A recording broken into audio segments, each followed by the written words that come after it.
You've heard the expression, a jack of all trades is a master of none, and sometimes it's a fair criticism, but just very occasionally people say it about something that genuinely works for many roles, but it just can't shake that grumpy commentary. When it comes to aircraft, such criticism might have to do with the design's origin, or it could be because of what the aircraft critics compare it to. Rumour has it that when the makers of the original Top Gun movie first talked to the US Navy about the film, some in the Navy assumed that the aircraft that would star in the movie would be the F-18 Hornet. Now, I know that's hard to believe, but it kind of makes sense. That meeting took place in 1983 or 84 when the F-18 had just entered service. It was the newest, hottest Navy fighter of the time, and a lot was expected from it. But logistically speaking, using the Hornet in that movie would have been an absolute nightmare, because both the Navy and the Marine units were really busy converting to the F-18 and training was intense. So it would have been quite a big ask for the Navy to set a few jets aside just for Hollywood. But as it turned out, it didn't matter. The legend goes that when the movie executives were asked, they took one look at the F-18 and said no. They definitely wanted the Tomcat. There was just something about the screen presence of that aircraft that the F-18 just couldn't compete with. Even in the second Top Gun movie, when the F-18 Super Hornet did become the main fighter by default, the F-14 still managed to steal its glory, which was a bit ironic, as we're going to see. Crucially though, that early rejection of the Hornet is a perfect example of the type's whole history. It was always being compared either to the aircraft that it shared a deck with, or to those it replaced. But even before all of that, there's the question of where the F-18 came from, which is just as dramatic as everything else. Now, imagine for a moment that you've come up with a great new idea for a project. You then spend a lot of money to develop it and even build a prototype or two. You then start demonstrating your creation to prospective customers. Some don't care for it, but then you find that one customer who says yes. But these customers are a bit particular about certain details specific to their needs, and they suggest that you contact a company who has experience with this stuff, and that both of you present an updated version of the product together. So you rather reluctantly play along and you go to that company and try to make things work with them. But one day they tell you that actually they're going to take over your project and sell it to whoever they want to, and they'll just make you their subcontractor to your own design. And that kind of seems a bit rude. But that's actually what happened to the aircraft that became the McDonnell Douglas F-18 Hornet. Now, as I'm sure many of you know, this fighter jet originated from the Northrop YF-17 Cobra. But you might not know just how messy the transition between the YF-17 and the F-18 actually was. The YF-17 competed against the YF-16 for the lightweight fighter program for the US Air Force, and also for 4 European launch customers: Belgium, Denmark, the Netherlands and Norway, and the F-16 won. But Northrop wasn't about to give up, because they knew that they had a good design in their hands, and as it turned out, others could see that too. At around the same time, when the US Air Force was trying to choose between the YF-16 and the YF-17, the US Navy had its own predicament. Now, this is a very long and complicated story, but we can skip a few of the early chapters because we've touched on them before. The Tomcat was a long-range interceptor, which was the Navy's top requirement when they selected it.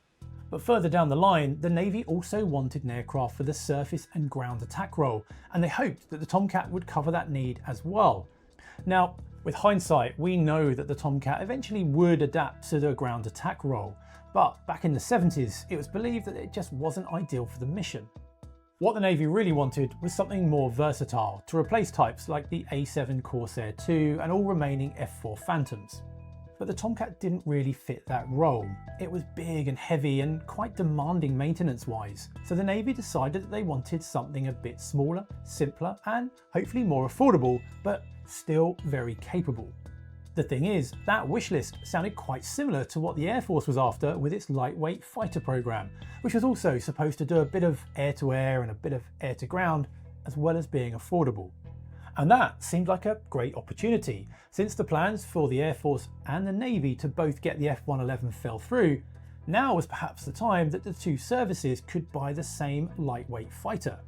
And so the Navy's program for this aircraft was merged into the Air Force's lightweight fighter program. Well, in theory. In practice though, there was an obvious problem. Neither the YF-16 nor the YF-17 were designed with the Navy's needs in mind.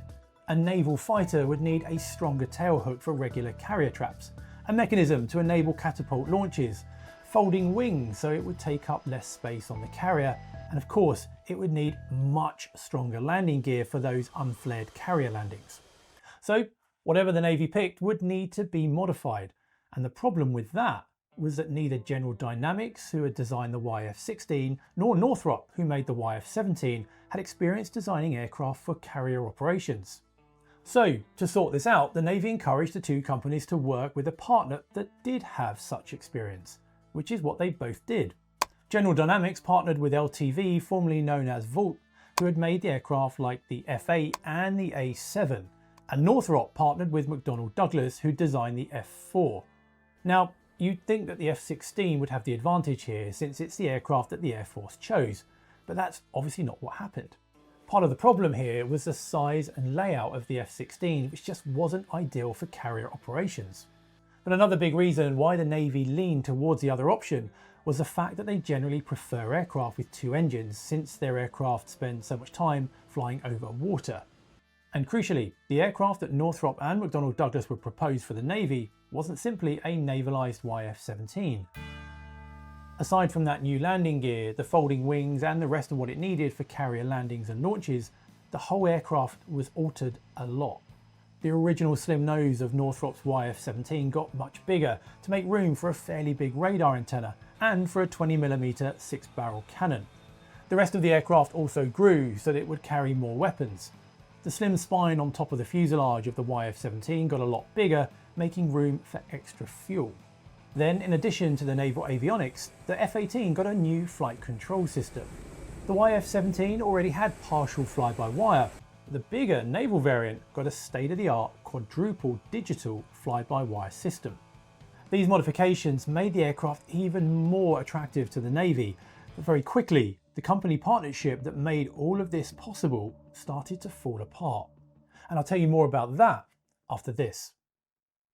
Do you ever wonder how spam callers get your number? They don't need to hack anything, they just take advantage of perfectly legal data broker websites, basically marketplaces where your personal data is listed for sale to the highest bidder. But you can take back control of the situation with today's sponsor, Incogni. Incogni is a subscription service that scans the internet for your personal information, and when they find it, they get it taken down.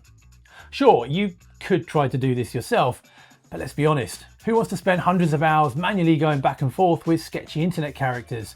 I'm sure you've got better things to do. The best part is that Incogni sends you weekly progress reports so you can watch your online footprint disappearing in real time. Plus, it's not a one and done deal. Even if Incogni already sent a takedown request to a site, it still keeps an eye on it to make sure your information doesn't reappear a few months down the line. And right now, Incogni is offering 60% off their annual plan when you go to incogni.com/mentor now and use code mentor now at checkout. Thanks Incogni for sponsoring today's video. Now, let's get back to the F-18. Now originally, Northrop and McDonnell Douglas were supposed to be equal partners in the F-18 project, and part of that deal, well, in theory at least, was that there would be two versions of the aircraft. McDonnell Douglas would concentrate on developing the fully carrier-capable F-18 for the US Navy, and Northrop would develop a version called the F-18L, where the L stood for land. This aircraft would include all of the enhancements in avionics, electronics, and of course the larger size of the F-18, but would not have the strength and gear and folding wings of the naval version. Northrop believed that their version would be very attractive to export customers compared to the navalised F-18. The simpler landing gear of the land version also made it a little bit lighter, and the non-folding wings was stronger, meaning that it could handle more Gs and carry extra payload.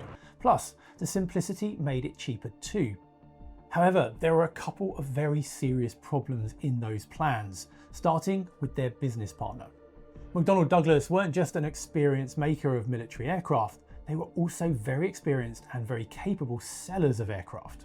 And Northrop quickly realised that wherever there was a sales prospect for the F-18L, the F-18 would be there too, and McDonnell Douglas would have to fight for it. Now again, Northrop believed that their F-18L would have the advantage for such sales, and that's where their second problem revealed itself, and it had nothing to do with the aircraft itself. And bear with me because this is an odd one.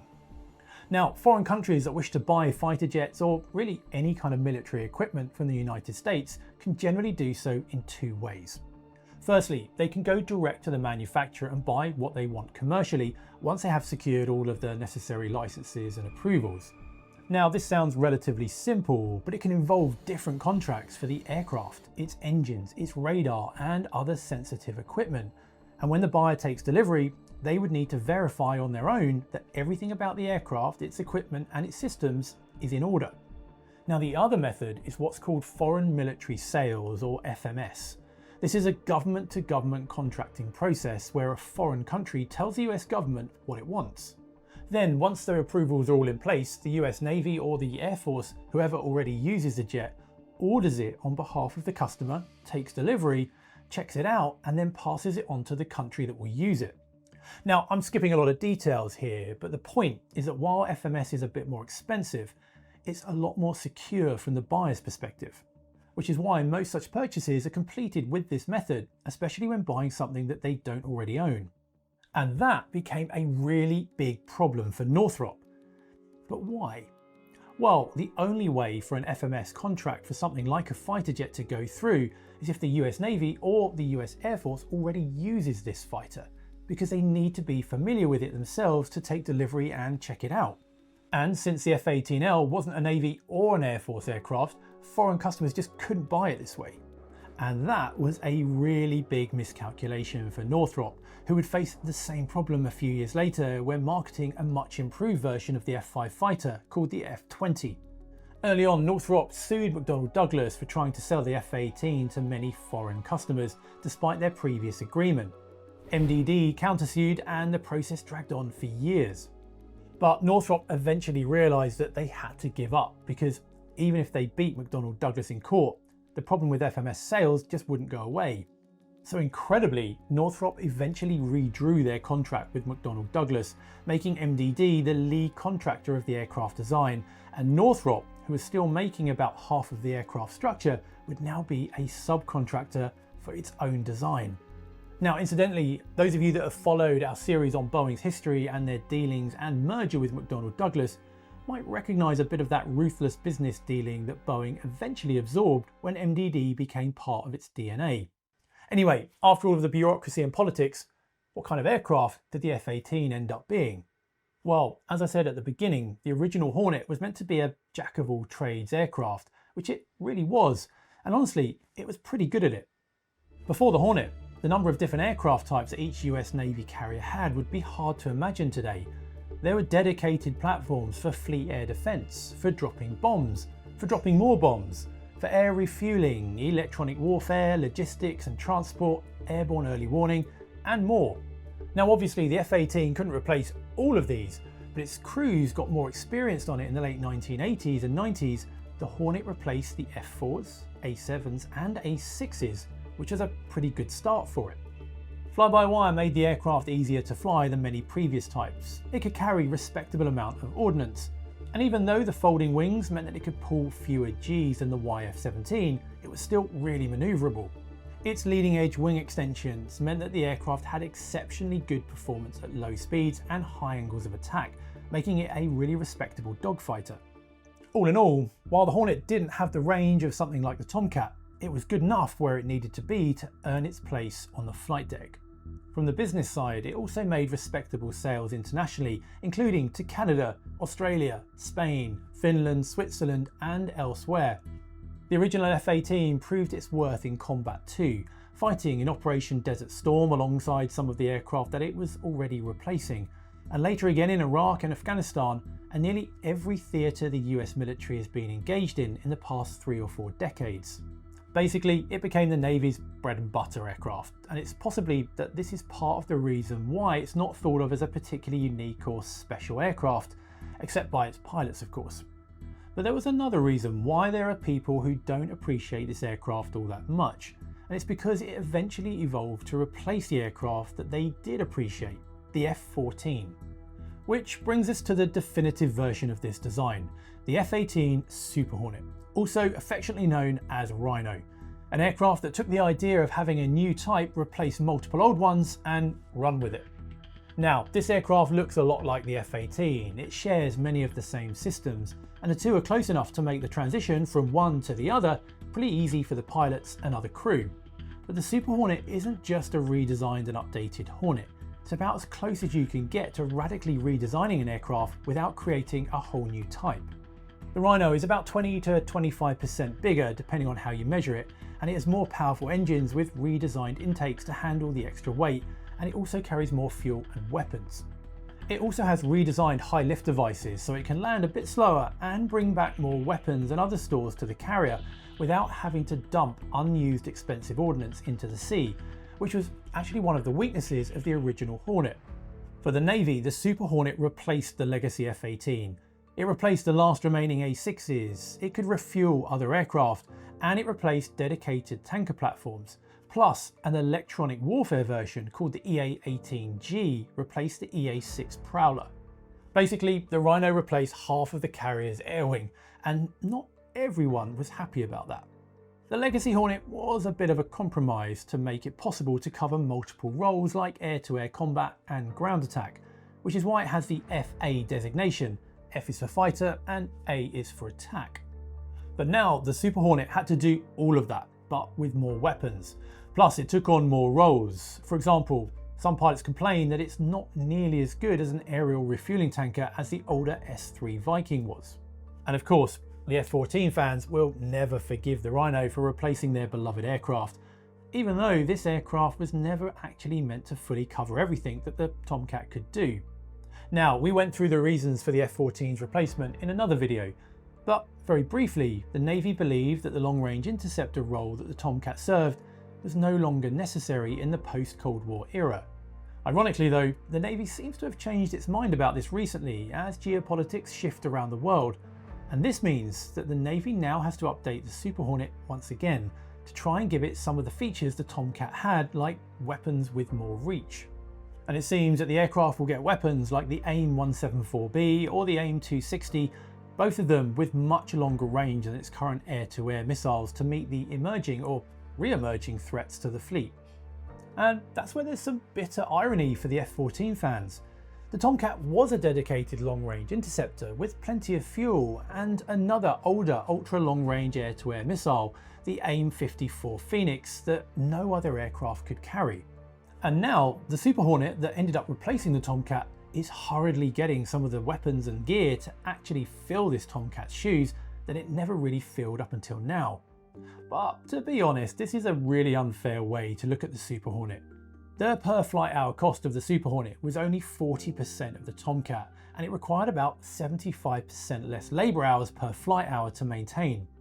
But even before these latest developments in new weapons, the Super Hornet got other new upgrades, including the AESA radar and other systems, while the latest Block 3 variant also introduced a new, more modern instrument setup. But plans for even more updates like conformal fuel tanks or even more range probably won't happen because the aircraft end of production is finally around the corner. Boeing will finally make the last F-18 Super Hornet in 2027, nearly 50 years since the first Legacy Hornet flew in 1978. Now that's a long time, but it's worth pointing out that the F-16 and especially the F-15 have been around even longer. To follow the Hornet and the Super Hornet, the US Navy is hoping to order a future design, now called the FA-XX, which will have similar roles but with stealth technology and other modern secret enhancements. But the F-18 isn't really done yet. The last Super Hornets will stay in service for many years to come, and for those who do appreciate it, the question now is, will its future replacement actually live up to its legacy? If the Super Hornet is a jack of all trades but master of none, then its replacement should have an easy job eclipsing it. But nothing makes people appreciate the value of a known, reliable machine than the struggles of its replacement to match it. But what do you think? Are you a fan of the F-18, and what are you expecting from its replacement?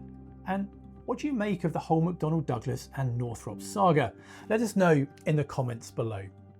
My name is Ben Watts, you're watching Mentor now. Have an amazing week, and I'll see you next time.